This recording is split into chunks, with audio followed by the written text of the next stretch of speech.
Hoje nós vamos dar continuidade à nossa série do Sermão do Monte, série de pregações no Sermão do Monte.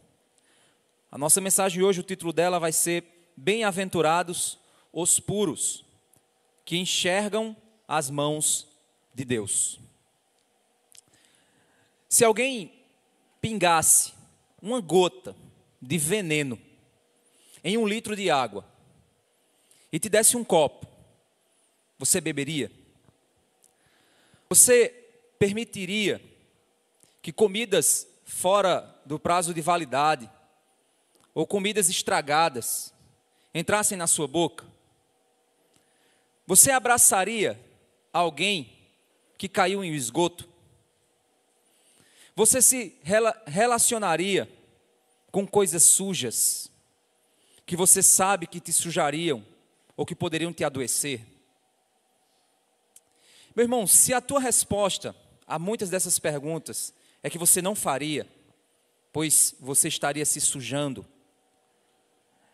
por que você permite então que na sua mente e no seu coração aquilo que Deus considera sujo e destruidor entre na tua mente, entre no seu coração, e que é algo que vai destruir a nossa saúde espiritual?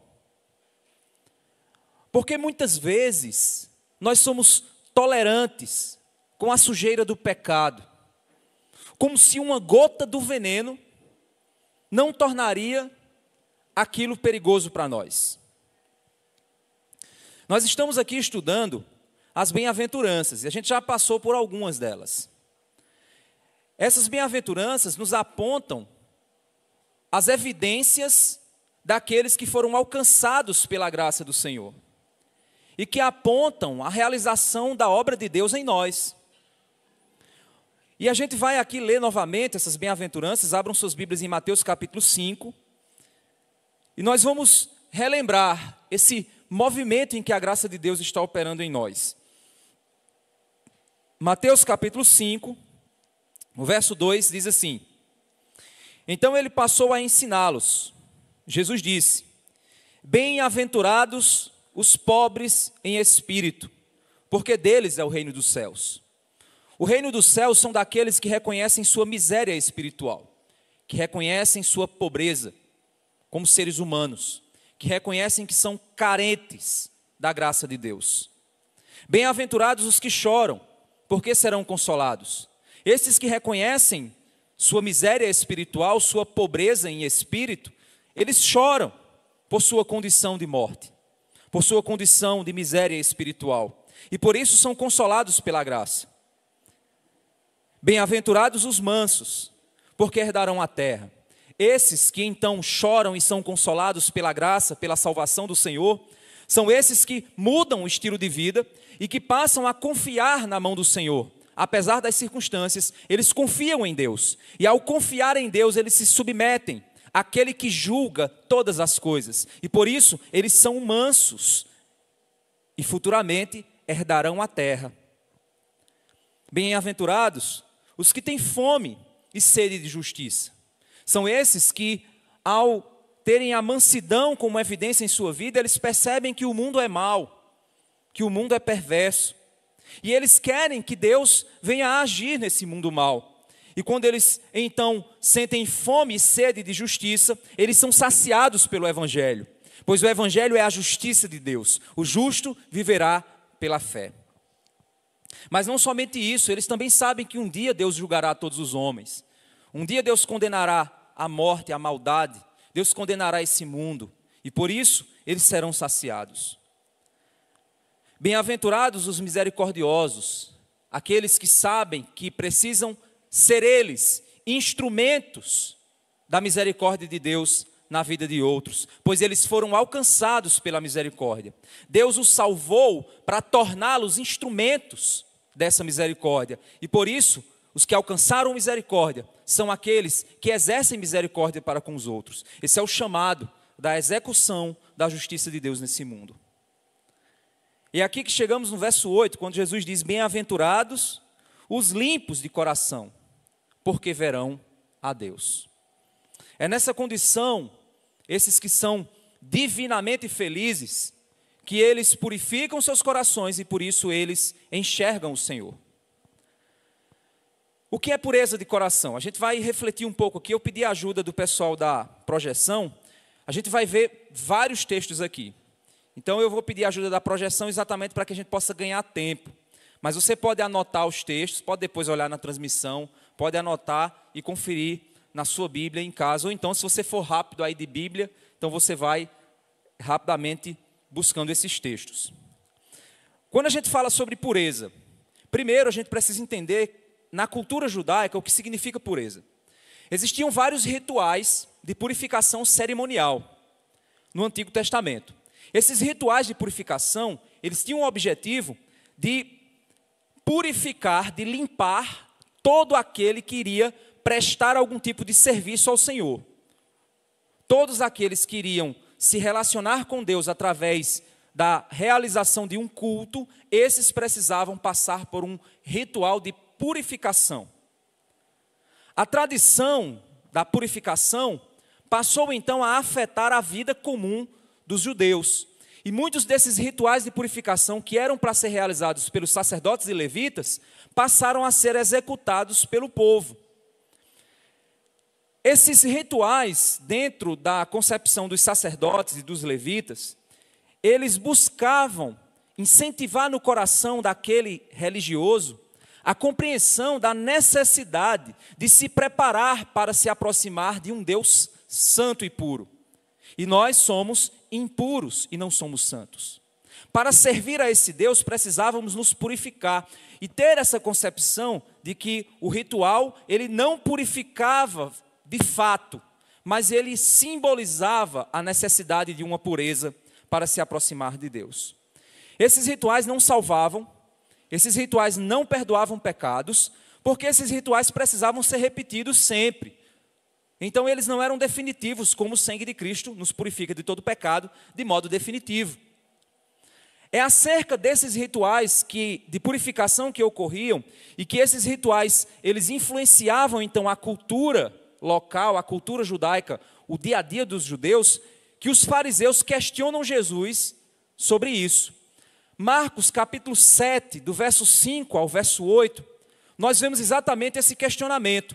Os fariseus dizem assim: depois perguntaram-lhe os fariseus e os escribas: por que não andam os teus discípulos conforme a tradição dos antigos, mas comem o pão com as mãos por lavar? É tradição, aqui não era um ritual cerimonial, mas era uma tradição que havia sido trazida por causa dos rituais de purificação. E ele respondendo disse-lhes: bem profetizou Isaías acerca de vós, hipócritas. Como está escrito: este povo honra-me com os lábios, mas o seu coração está longe de mim. Em vão, porém, me honram, ensinando doutrinas que são mandamentos de homens.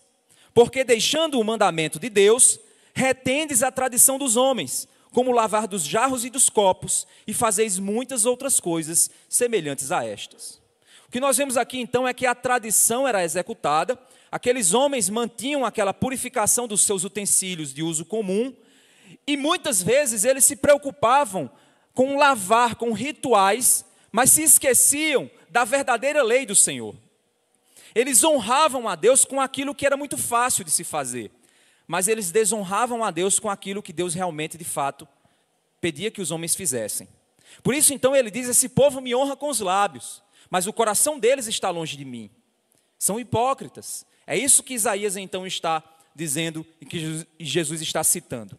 Quando a gente avança um pouquinho mais, em Marcos 7, no verso 14 e 15, Jesus diz o seguinte: e chamando outra vez a multidão, disse-lhes: ouvi-me vós, todos, e compreendei.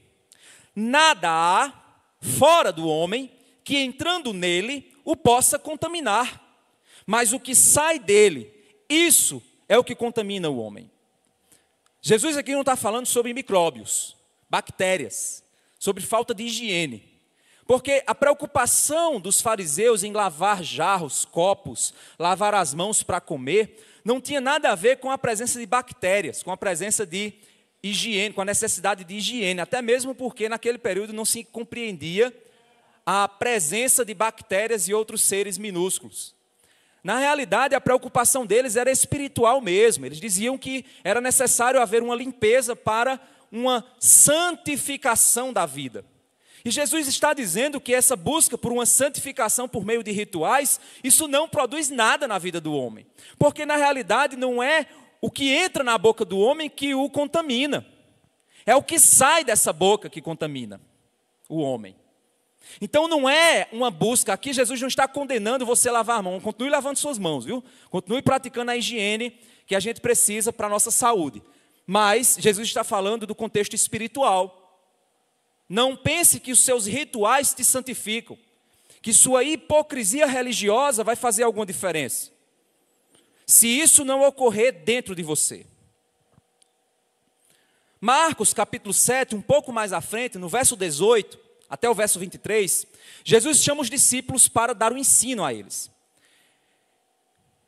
Marcos 7, 18 diz: e ele disse-lhes: assim também vós estáis sem entendimento? Não compreendeis que tudo o que de fora entra no homem não pode contaminar, porque não entra em seu coração, mas entra no ventre e é lançado fora. Ou seja, o que o homem come vai para a barriga e depois ele expele. Não vai para o coração. O problema espiritual do homem não está no seu ventre, está no seu coração. Ele diz, porque não entra no seu coração, mas no ventre, é lançado fora, ficando puras todas as comidas. E dizia, o que sai do homem, isso contamina o homem.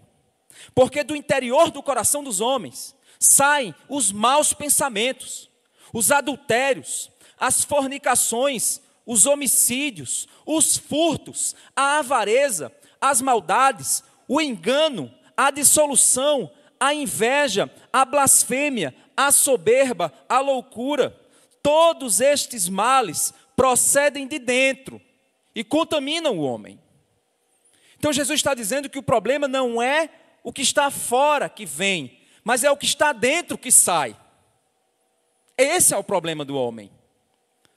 O coração é um lugar contaminado. O coração é uma fonte de contaminação. E o coração é o centro do problema da contaminação humana. Fulano é uma pessoa de tão bom coração, você não conhece essa pessoa. Ou você não sabe de teologia, para dizer que alguém tem um bom coração. Mas ele tem um coração tão bom, você está indo contra a palavra, porque a palavra diz exatamente o contrário, que o homem não tem um bom coração. Pelo contrário, é do coração dele que vem a perversidade. Vá conviver que você vai ver que essa pessoa não é tão boa quanto você imagina. Contaminar, irmãos, é estar sujo, impuro. Ou seja, permitir que algo considerado sujo contamine o seu coração. É como uma jarra de água que, se você deixar pingar uma gota de água de esgoto, pode levar bactérias e doenças a contaminar todo aquele pote de água e torná-lo impuro para o consumo. A impureza é exatamente quando atitudes sujas, coisas sujas aos olhos de Deus, dominam o nosso coração e por isso nos tornam sujos para nos aproximarmos do Senhor. O que Jesus ensina é que não é o mundo que contamina o ser humano, mas o ser humano que possui em seu coração as impurezas que produzem contaminação no mundo e que contaminam os outros para a enfermidade espiritual do pecado e da destruição. Eu separei aqui uma série de textos para você entender o contexto de pureza e impureza dentro das Escrituras. Esses primeiros textos que eu vou mostrar para vocês é quando Deus nos chama a praticar ações que incentivam a pureza em nós. Precisamos praticar ações que nos levam à purificação. Lá em 1 João capítulo 1, verso 7, diz assim, 1 João capítulo 1, verso 7. Se porém andarmos na luz, como Ele está na luz, temos comunhão uns com os outros, e o sangue de Jesus, seu Filho, nos purifica de todo pecado. Vou repetir. Se nós andarmos na luz, ou seja, vivermos uma vida na presença de Deus, uma vida correta, como Ele está na luz, ou seja, uma vida que não tem nada a esconder do Senhor, não tem nada a evitar para com o Senhor. Se nós andarmos na luz, temos comunhão uns com os outros. Se eu ando na luz, os meus relacionamentos são saudáveis. Se eu não ando na luz, os meus relacionamentos têm coisas a esconder, coisas a não revelar. Se eu ando na luz, eu tenho comunhão uns com os outros. E o sangue de Jesus, seu Filho, nos purifica. Andar na luz, ter comunhão com outros, nos purifica de todo pecado por meio do sangue de Jesus. Relacionamentos santos, meus irmãos, nos purificam pelo sangue de Cristo. Mas relacionamentos impuros, aquelas amizades que você tem, impuras, aqueles relacionamentos com amigos na escola, aqueles relacionamentos com amigos na empresa, aquelas conversas impuras, cheias de maldade, aquelas coisas, aquelas pessoas que você se relaciona e que te influenciam, elas tiram a tua pureza, por causa do coração impuro delas. 1 João capítulo 1, verso 9, diz assim: se confessarmos os nossos pecados, Ele é fiel e justo para perdoar os nossos pecados e nos purificar de toda injustiça. Confissão de pecados gera pureza. Confissão de pecados gera pureza. Você precisa confessar seu pecado a Deus. Dê nome ao seu pecado.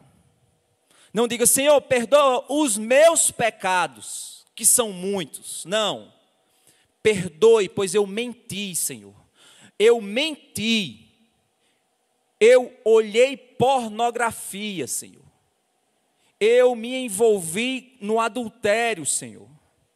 Eu enganei e roubei outra pessoa. Tirei dela dinheiro. Eu roubei. Dê o nome ao seu pecado. Confesse o seu pecado para achar pureza, para achar a purificação que só Jesus pode dar. Para de ser genérico. Não, porque eu sou pecador. Todos somos, né? Confesse a sua falha de modo muito claro.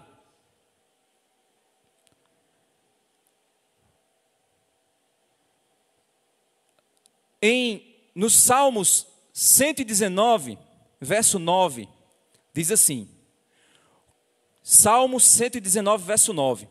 Como pode o jovem manter pura a sua conduta? Como é que o jovem pode manter uma vida pura? Vivendo de acordo com a tua palavra. Jovem, você quer viver uma vida pura? Viva segundo a palavra de Deus. Não viva segundo a palavra de Deus e sua vida é impura. Sua conduta vai ser impura, vai ser suja. E o seu relacionamento com Deus está ferido. Está distante, pois você está impuro. Então ouça a palavra e viva a palavra, para que você possa ter uma conduta pura. 2 Timóteo capítulo 2, verso 22. 2 Timóteo capítulo 2, verso 22 diz assim: fuja dos desejos malignos da juventude. Siga a justiça, a fé, o amor e a paz, com aqueles que, de coração puro, invocam o Senhor. Junte-se e relacione-se com aqueles que desenvolvem em sua juventude uma vida de justiça, de fé, de amor e de paz. Não se misture com jovens que vivem vidas de injustiça, de falta de fé, de falta de amor e de falta de busca pela paz do Senhor. Pois somente os que têm o coração purificado são aqueles que desejam a justiça, que desejam viver pela fé, que desejam amar como Cristo nos ama e que desejam viver a paz que só o Senhor nos dá.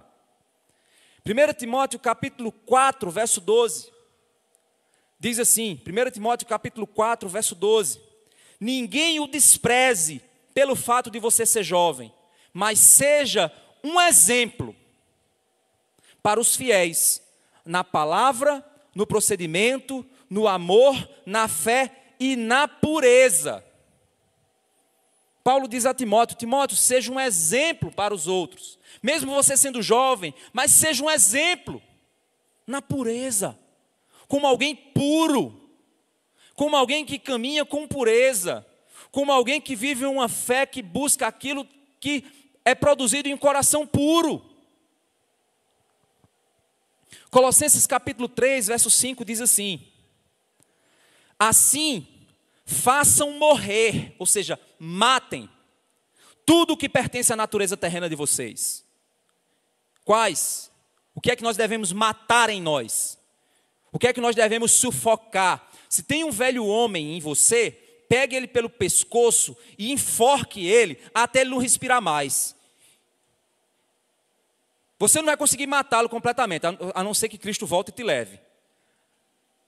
Mas deixa o bicho desacordado.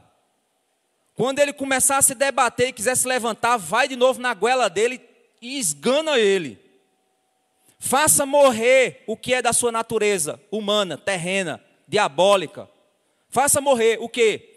Imoralidade sexual, impureza, paixão, desejos maus e a ganância, que é idolatria. Hebreus capítulo 13, verso 4. O casamento deve ser honrado por todos. O leito conjugal, conservado puro. Tenha pureza na sua vida conjugal. Tenha pureza na sua intimidade conjugal. Pois Deus julgará os imorais e os adúlteros. Tito capítulo 2, verso 11 e verso 14. Tito capítulo 2, verso 11 e verso 14. Porque a graça de Deus se manifestou salvadora a todos os homens. Ela, ou seja, essa graça, nos ensina a renunciar. Aqui ele está usando outro termo. O outro era mate, esgane, sufoque. Agora é renuncie. Ou seja, você olha para o pecado e diz: não, eu não quero você. Eu não vou ceder a você. Eu não vou fazer sua vontade. A graça de Deus se manifestou para nos ensinar, irmãos, a renunciar. Meu amigo, se tu é crente e não sabe renunciar, você não está sabendo o básico do que a graça de Deus nos ensina. Para ser crente é necessário haver renúncia. O que mais nós temos hoje na vida dos jovens é os jovens querendo ser iguais ao mundo. O jovem hoje não quer renunciar à moda. Ele não quer renunciar à diversão, à galera, ser descolado, ser o gostosão. Ele não quer renunciar àquilo que o mundo aplaude. Ele não quer renunciar. Por que ele não quer renunciar? Porque provavelmente ele nunca foi salvo. Porque o que o texto está nos dizendo é que a graça de Deus nos educa, nos ensina a uma atitude de renúncia. A graça de Deus nos ensina. Tem cadeiras aqui, irmãos, na frente, viu? Se quiser chegar por aqui, eu sei que está chovendo, né? Então, espaço VIP ali molhou. Colossenses, Tito 2, 11 e 14 diz assim: ela nos ensina a renunciar à impiedade e às paixões mundanas. Nos ensina a renunciar àquilo que é mal. Nos ensina a renunciar às paixões que o mundo tem. O que o mundo gosta, o que o mundo é apaixonado, da moda, do descolado, do legalzão. O que o mundo é apaixonado, o que o mundo aplaude. O crente renuncia. É renúncia. Mas hoje, não eu vou generalizar, mas hoje é os pastores tudo de camisa florida ensinando o contrário. Para parecer o quê? Descoladão. Estou falando que camisa florida é ruim, mas tem uma galera aí de umas camisas floridas que gosta de ser muito descolado. E não gosta de ensinar renúncia. Não gosta de ensinar renúncia. Porque senão perde membro de igreja. Porque senão perde o povo. Perde os dízimos. Então é o cara que quer ser o legalzão, o descolado. Então ele não ensina você a renunciar. Só que a graça nos ensina a renunciar às paixões mundanas e viver de maneira sensata, de maneira justa, de maneira piedosa nesta era presente. Enquanto aguardamos a bendita esperança, a gloriosa manifestação do nosso grande Deus e Salvador Jesus Cristo. Ele se entregou por nós a fim de nos remir de toda maldade, ou seja, nos comprar, porque nós pertencíamos à maldade. Nós pertencíamos à perversidade e à impureza, mas Ele nos comprou para a gente não viver mais lá. Ele nos comprou com um alto preço para nos remir de toda maldade e purificar para si mesmo um povo particularmente seu. Pureza, meu irmão, significa pertencer exclusivamente a Deus.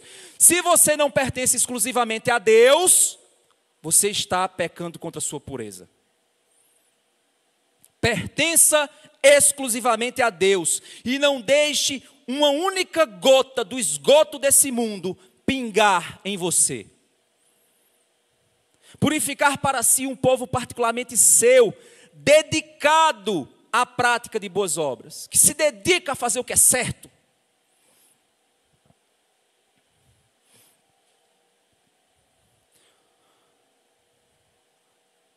Esses textos agora, eles nos mostram o desejo que nós devemos ter de ser purificados. Isso tem que ser um desejo do crente, meu irmão. Salmo 51, 7, diz assim, Salmo 51, 7. Purifica-me com hisopo e ficarei puro. Lava-me e mais branco do que a neve serei. Esse é o desejo do coração. O mesmo Salmo 51, no verso 10, diz assim: cria em mim um coração puro. Ó Deus, renova dentro de mim um espírito estável, um espírito inabalável, um espírito que permanece firme, mesmo no meio da dificuldade e do pecado. Hebreus capítulo 10, verso 22 a 23 diz assim, Hebreus 10, 22 a 23, assim, aproximemo-nos de Deus com um coração sincero e com plena convicção de fé, tendo os corações aspergidos para nos purificar de uma consciência culpada, e os nossos corpos lavados com água pura. Apeguemo-nos com firmeza à esperança que professamos, pois aquele que prometeu é fiel. A pureza é uma busca, é um desejo do coração do crente. Ele não quer se misturar com aquilo que tira sua pureza. Ele não quer deixar ser contaminado com aquilo para o qual Deus não o chamou para viver. Esses textos que eu vou mostrar para vocês agora, nos mostram que existe uma relação muito forte entre a impureza e a idolatria. O que é idolatria, gente? Idolatria é toda coisa que eu ponho nela uma esperança que eu só devo colocar em Deus. Se você espera no seu dinheiro o que só Deus pode te dar, você é um idólatra do dinheiro. Se você espera no teu casamento uma alegria que só Deus pode te dar, você é um idólatra do seu relacionamento. Se você espera no seu filho que ele seja a alegria que você precisa, você é um idólatra do seu filho. Seu filho é um ídolo do seu coração. Qualquer coisa que você põe sua confiança, seu amor, seu esforço, sua vontade de servir, mais do que a Deus, é um ídolo do seu coração. E aquilo é fonte de impureza para você. É aquilo que está te sujando. É isso que está te sujando. Salmo capítulo 24, verso 3 e 4 diz assim, Salmos capítulo 24, verso 3 e 4. Quem poderá subir o monte do Senhor? Quem poderá entrar no seu santo lugar?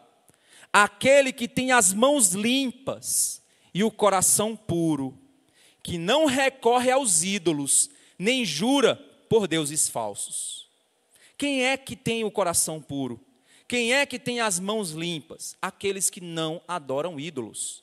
Aqueles que não se contaminam com falsos deuses, com falsas crenças, com ideologias equivocadas, aqueles que não acreditam em algo que não seja Deus. Santidade, irmãos, é ser separado para o uso do Senhor, e por isso é resultado de fugir da idolatria do coração para viver para Deus. Santidade é ser separado, ser santo é ser separado. Quando Deus dizia assim: eu quero que os utensílios do tabernáculo sejam santificados para mim, o que é que Deus estava dizendo? Separe esses utensílios, você só vai usar eles durante o culto a mim. Por exemplo, se eu fosse santificar esses microfones, significava que esse microfone só vai ser usado para o culto. Isso é santificar o microfone. Certo? Seria mais ou menos isso. Não é um ritual que a coisa fica assim, que você toca, sai choque elétrico. Não. Santificar significa separar para uso exclusivo do Senhor. Aí deixa eu dizer uma coisa, que você conhece um texto. Sede santos, porque eu sou santo. Deus diz isso. Ou seja, quando Deus nos chama à santidade, Ele está chamando você, sabe o quê? Que você pertença exclusivamente a Ele, que você viva para Ele, que você faça a vontade dEle, que você seja instrumento dEle, usado por Ele nesse mundo. Sejam santos nesse mundo. Então, santidade é ser separado para o uso do Senhor. E para eu poder ser santo, eu preciso lutar contra a idolatria. O mundo está o tempo inteiro nos ensinando falsos deuses. O Deus do sexo, o Deus do dinheiro, o Deus da fama nas redes sociais, o Deus do prazer, o Deus da profissão, da carreira profissional. Vários falsos deuses que ensinam para você que se você servi-los, você será feliz. Mas Deus diz: não, você tem que me servir. É a mim que você tem que pertencer, e não esses deuses. 1 Tessalonicenses capítulo 4, verso 7, diz assim: porque Deus não nos chamou para a impureza. Deus não nos chamou para a impureza, mas para a santidade. É muito claro esse texto, porque esse texto está dizendo que o contrário de santidade é falta de pureza. Impureza é o contrário da santidade. O que é ser puro é ser santo. O que é ser impuro é não ser santo. O que é buscar a impureza? O que é buscar a pureza? É buscar a santidade. É a mesma coisa. Ezequiel capítulo 36, verso 25 a 29, fala exatamente como Deus vai produzir em nós pureza. Esse texto ele é essencial para a gente entender o que Deus fez por nós. Ezequiel 36, 25 a 29 diz assim: então aspergirei água pura sobre vocês, ou seja, vou jogar água pura em vocês, água limpa, vou jogar água que não tem nada de bactéria espiritual, vou jogar uma água que não tem nada de esgoto desse mundo, eu vou jogar sobre vocês uma água tão pura, que não há nada desse mundo tão puro como essa água. Eu aspergirei água pura sobre vocês, e vocês ficarão purificados. Essa água vai lavar vocês, essa água vai tirar a sujeira que vocês têm, essa água vai tirar aquilo que é impuro de você. Eu vou aspergir água sobre você. Aí ele continua dizendo: eu os purificarei de todas as suas impurezas e de todos os seus ídolos. Olha aí, eu vou purificar você dessa fé que você tem no dinheiro. Eu vou purificar você dessa fé que você tem no prazer sexual. Eu vou tirar de você esse ídolo que faz você acreditar que casamento é a coisa que vai trazer felicidade para você. Esse ídolo que vai dizer que para você que ter filho é o que vai te trazer alegria. Ontem eu fui ministrar um curso sobre aconselhamento de famílias. Eu falei sobre isso. A pessoa trouxe uma situação, a pessoa perguntou sobre o ninho vazio, síndrome do ninho vazio. Normalmente a síndrome do ninho vazio é consequência da idolatria de filhos.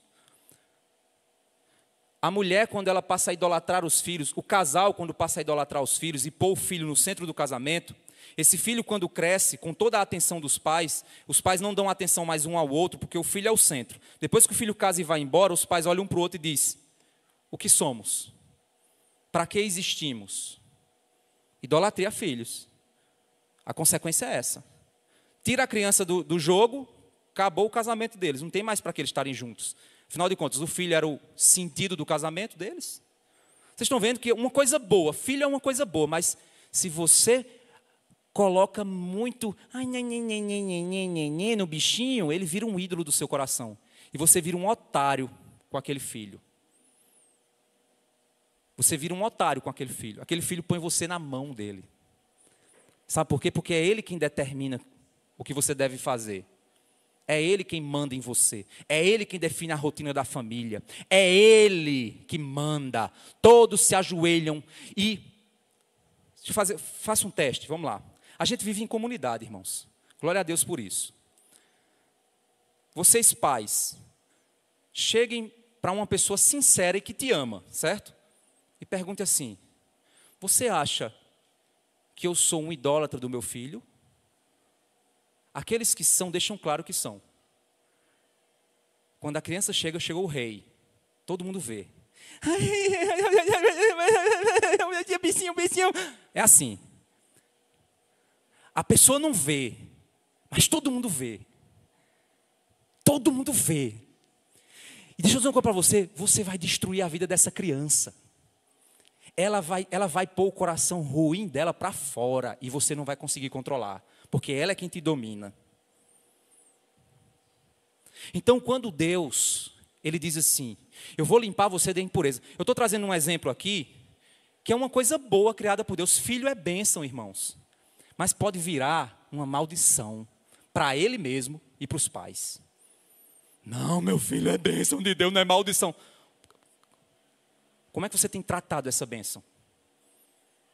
Tem sido um ídolo do seu coração?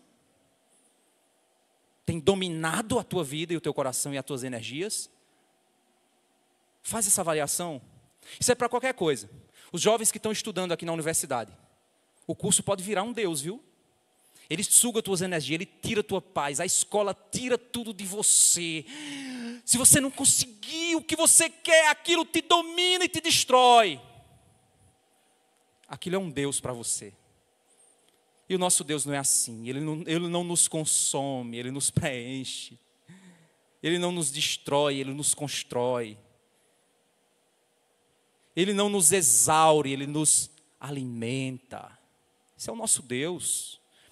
Agora aquele trabalho que você idolatra te esvazia, te angustia, te destrói. Aquele dinheiro que você tanto quer, quanto mais você tem, mais você quer e menos você consegue. Aquele filho que é a estrela é o vilão e você não vê. Aquele casamento que você tanto quer, eu quero tanto o meu casamento, eu quero casar, aquilo vai virar o inferno da tua vida. Coisas boas podem se tornar coisas ruins, mas não é por causa delas, porque o que contamina o homem não é o que está fora, é o que está dentro. É como o teu coração acredita que aquilo deve ser vivido e experimentado. Esse é o problema. Se algo está te afastando de Deus, afaste-se desse algo e não de Deus. Ou então mude a forma como você se relaciona com isso, antes que seja tarde.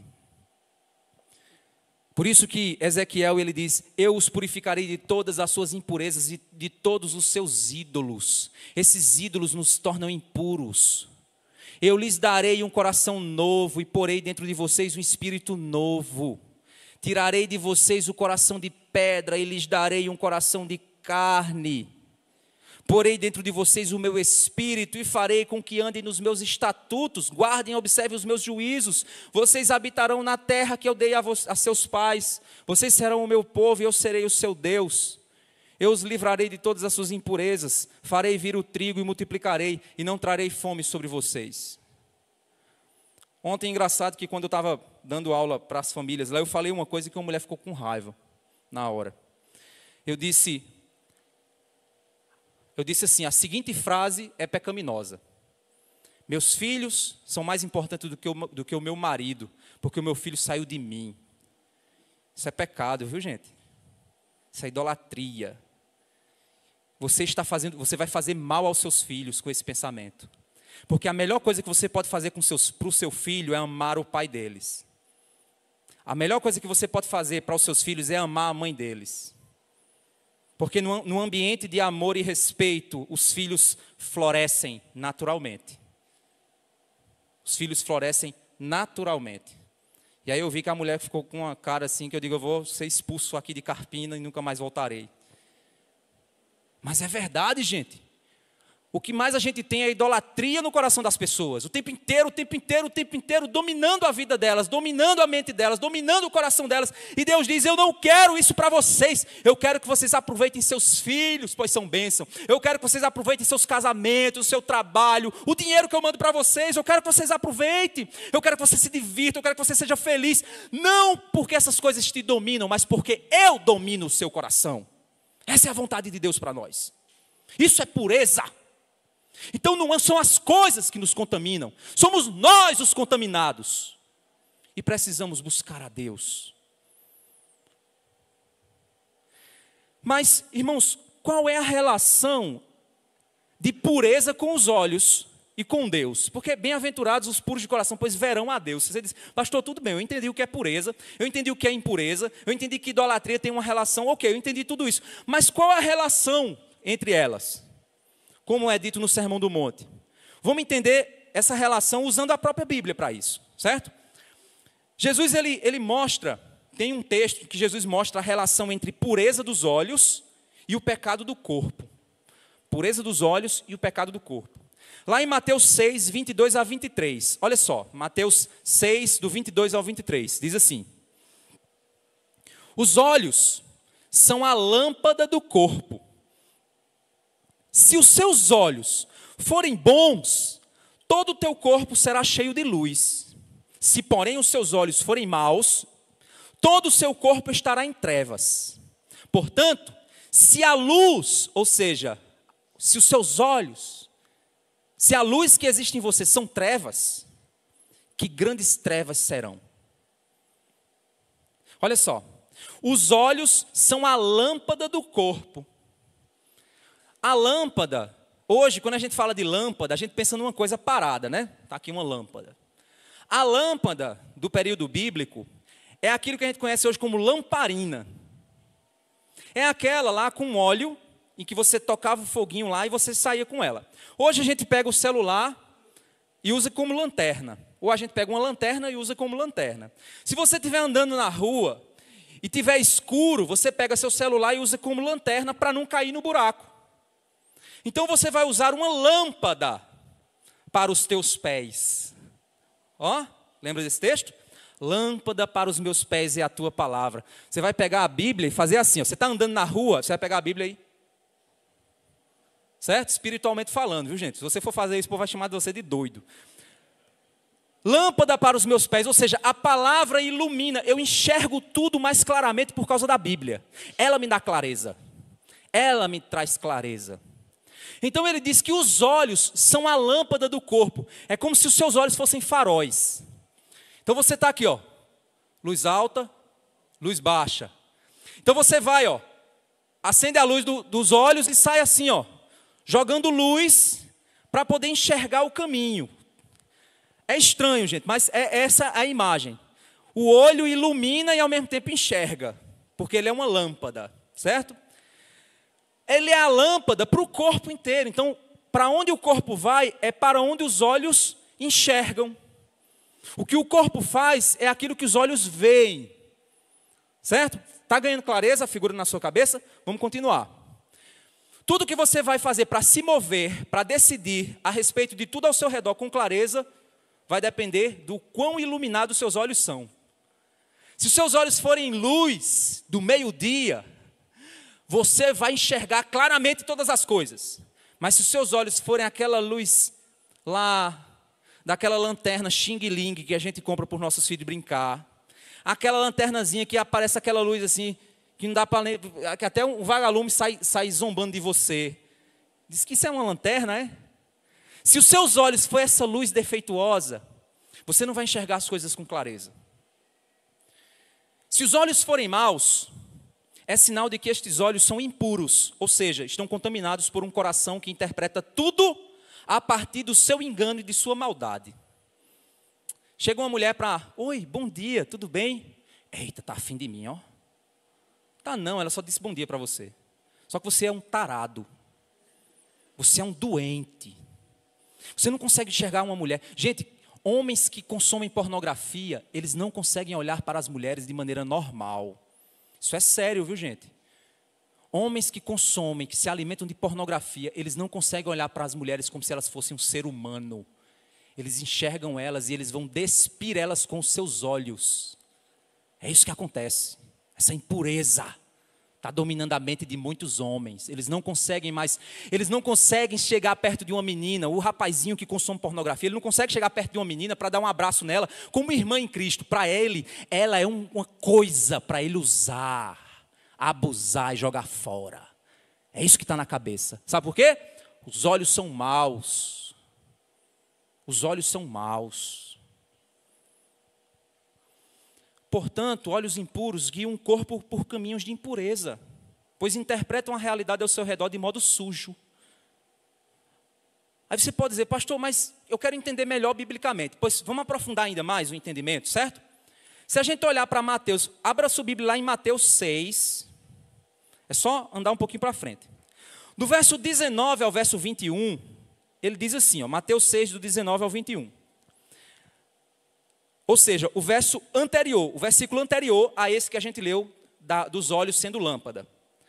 Ele diz, não acumulem tesouros sobre a terra, onde as traças e a ferrugem corroem, e onde os ladrões escavam e roubam, mas ajuntem tesouros no céu, onde as traças e a ferrugem não corroem, e onde ladrões não escavam nem roubam, porque onde estiver o seu tesouro, aí estará o seu coração. Ou seja, onde estiver aquilo que você valoriza, o seu coração vai estar lá. Aquilo que é tesouro para você, o seu coração está ali. É isso que ele quer dizer. Aquilo que você entesoura, aquilo que você considera valioso, é aquilo que domina teu coração. Certo? Aí ele vai, no verso 22 e 23, ele fala exatamente o que a gente viu. Os olhos são a lâmpada do corpo. Aí olha o verso 24, o que é que ele vai dizer? Ninguém pode servir a dois senhores, porque irá odiar um e amar o outro. Ou irá se dedicar a um e desprezar o outro. Vocês não podem servir a Deus e às riquezas. Olha que interessante.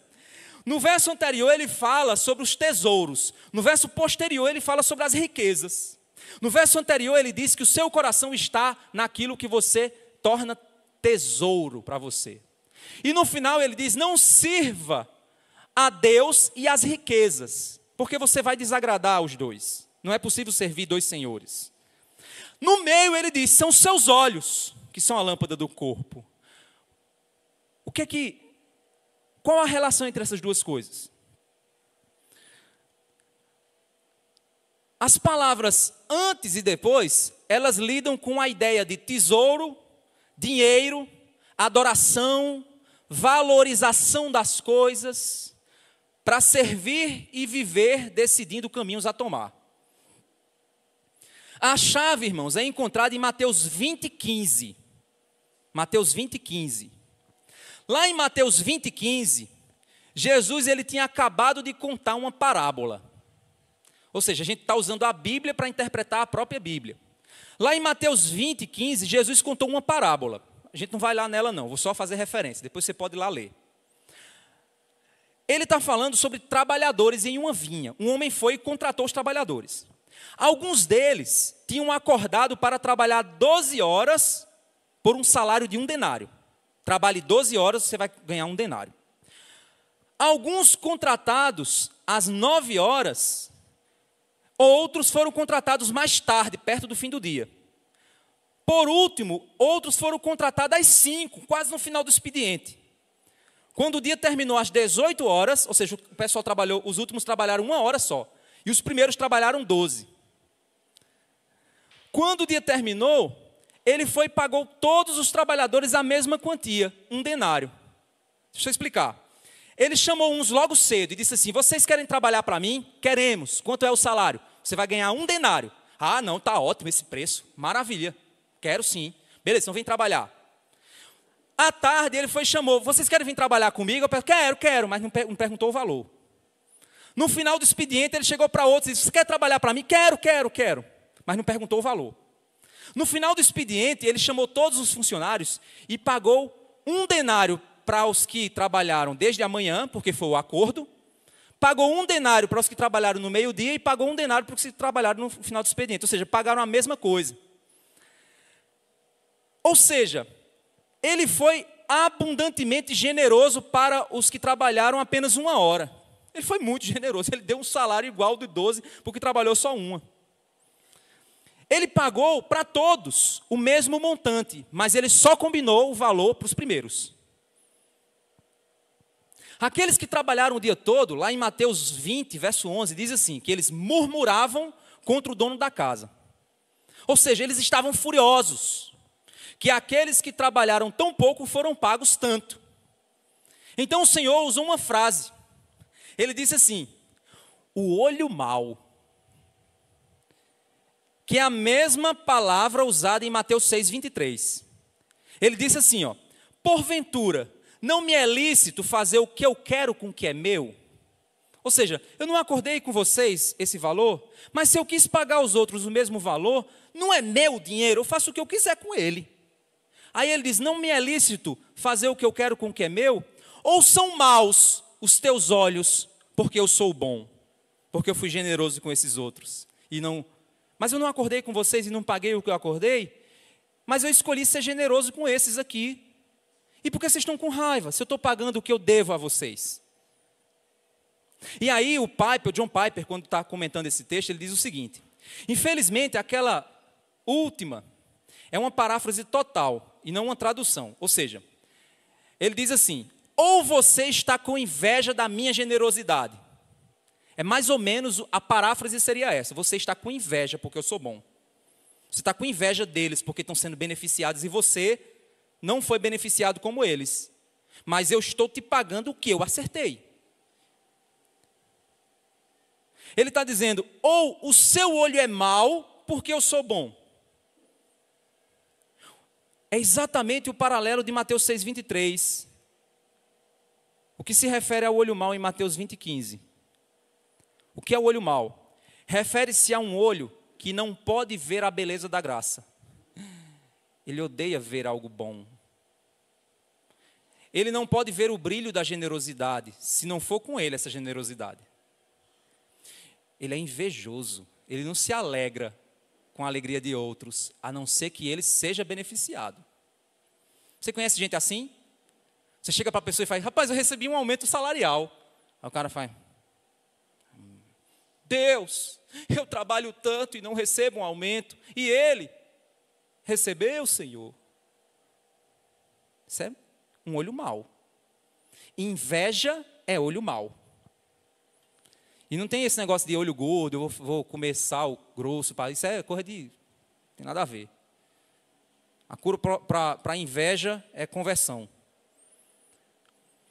Ele não pode ver bênção inesperada para os outros como um tesouro precioso. É um olho que é cego para o que é verdadeiramente belo e brilhante, precioso e divino. É um dos olhos do mundo, irmãos. O olho do mundo é assim. Ele vê o dinheiro e recompensa material como algo mais desejável do que uma bela exibição da livre, graciosa generosidade divina. Isso é exatamente o que o olho mau significa no capítulo 6 do Sermão do Monte. É o que dá o significado do verso 22 e 23. Uma adequação perfeita entre o texto do verdadeiro tesouro e a necessidade de escolher entre Deus e a riqueza. Ele está dizendo: o que você considera precioso, isso domina teu coração. E os seus olhos iluminam tua caminhada. E se você serve ao dinheiro e ao Senhor, você vai desagradar os dois. Junta as 3 coisas agora. Eu olho para algo e digo assim: isso é o que há de mais importante na minha vida. Dinheiro. Eu passo a olhar com um olho mau. E tudo que eu olho visa dinheiro. E eu passo a servir a quem? A Deus ou ao dinheiro? Ao dinheiro. Junta as 3 coisas, você está vivendo uma vida de idolatria. Uma vida impura, por causa de um olho impuro, invejoso, ingrato. E isso domina toda a tua vida. Destrói tua alegria. Esvazia você. E você não consegue o quê? Olhar Deus agindo na sua vida e na vida dos outros. Faz sentido? Bem-aventurados os puros de coração, pois eles verão a Deus. Eu não vejo Deus agindo na minha vida. Limpa os teus olhos. Limpa o teu coração. Eu não vejo Deus trabalhando nessa igreja. Limpa o teu coração. Eu não vejo Deus fazendo o bem para mim só para os outros. Limpa o teu coração. Não acumule tesouros na terra, mas ajuntai tesouros no céu. Mostre que seu coração é fixado no valor que Deus é para você em Cristo.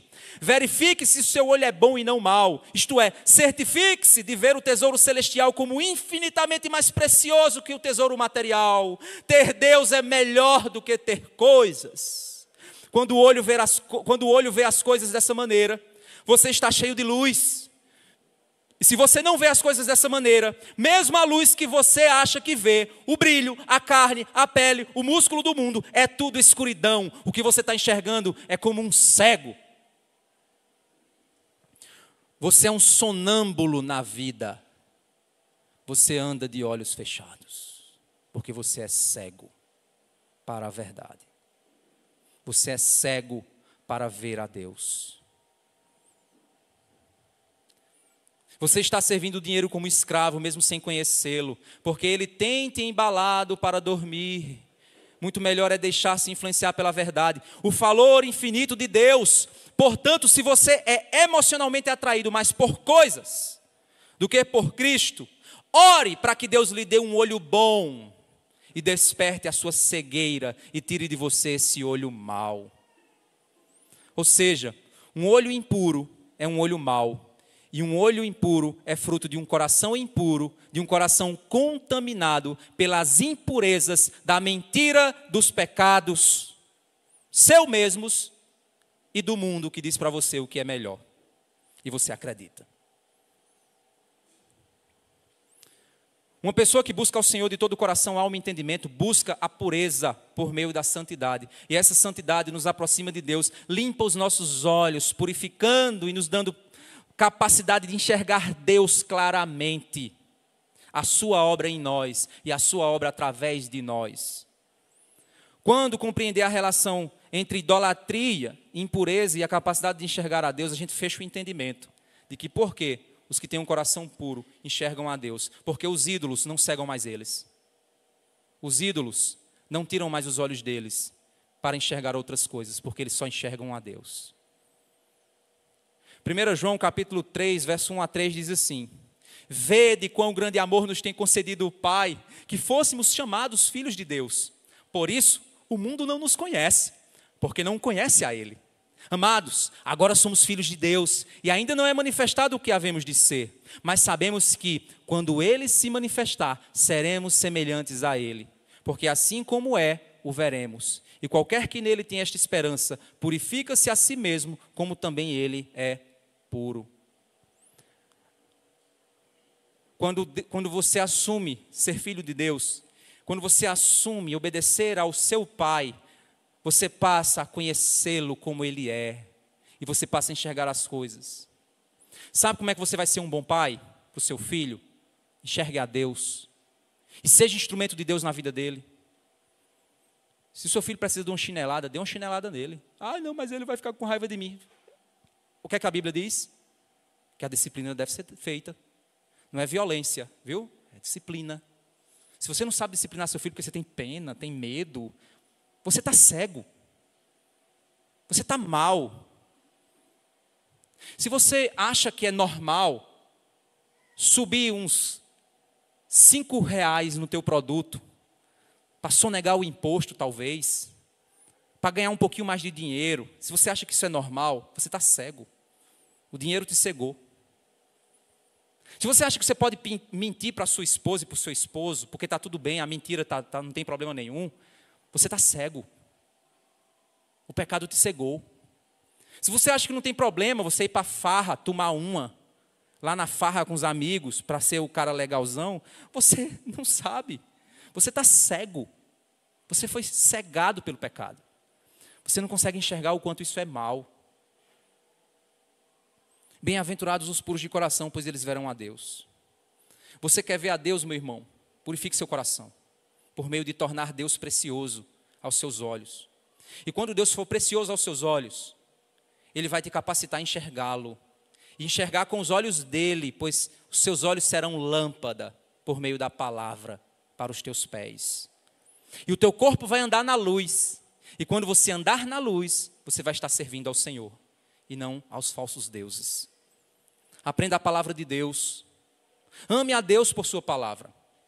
Escolha obedecer. Santifique-se, separe-se para Deus. Quando a palavra te disser que aquilo é pecado, decida que aquilo não foi feito para você.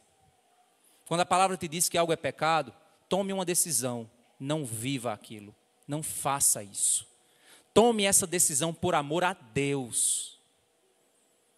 E Ele tornará os teus olhos limpos para vê-lo.